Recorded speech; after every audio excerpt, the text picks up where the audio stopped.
Hello बच्चों, चलिए प्रश्न को समझते हैं।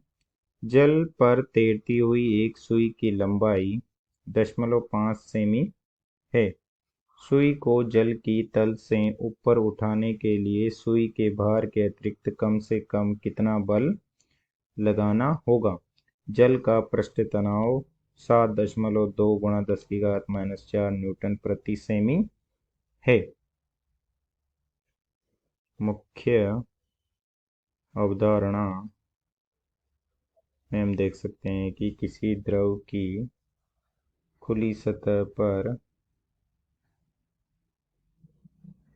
खींची गई एक काल्पनिक रेखा जिसकी लंबाई L है के एक ओर लगने वाला बल F है, तो एकांक लंबाई पर लगने वाला बल पृष्ठ तनाव T कहलाता है। पृष्ठ तनाव T, तो इस पर लग रहा बल F बराबर हो जाएगा T × L। तथा जब किसी द्रव की सतह पर प्रकार से माना कि द्रव की सतह है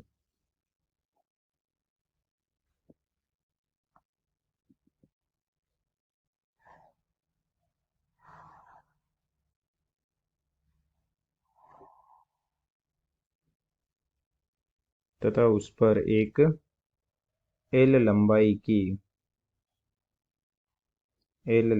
की कोई सुई रख दी जाती है जिसकी लंबाई L है, तो इस सुई को द्रव की सतह से उठाने के लिए माना कि ऊपर एक बल F लगता है तथा इस सुई का भार W नीचे लगेगा तथा द्रव की सतह इस सुई को पृष्ठ तनाव के कारण अपनी ओर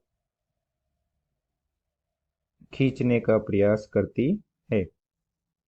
तो पृष्ठ तनाव के कारण नीचे की ओर दोनों ओर से पृष्ठ तनाव T लगता है, तो इसके लिए बल F का मान हो जाएगा T × L लंबाई की सुई पर दोनों ओर से बल लगेगा, दोनों ओर पृष्ठ तनाव T लगेगा, तो T × 2L प्लस सुई का भार W।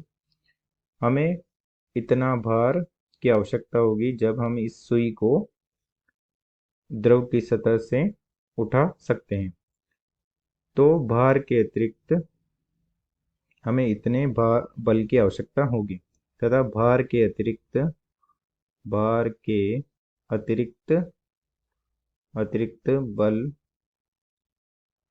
F डैश हो जाएगा T × 2 × L। अब चलिए प्रश्न को हल करते हैं। प्रश्न में दिया गया है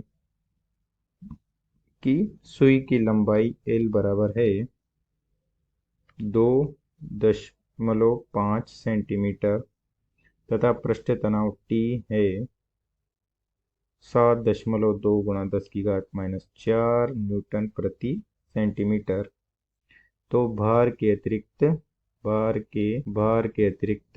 बल हो जाएगा F डैश बराबर T × 2L।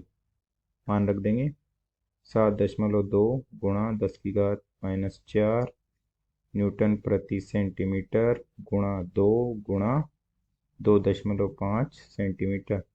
सेंटीमीटर से सेंटीमीटर कट जाएगा और ये हो जाएगा 36 × 10⁻⁻4 न्यूटन।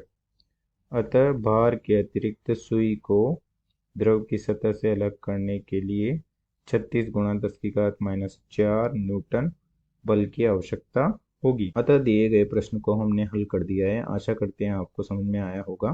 धन्यवाद।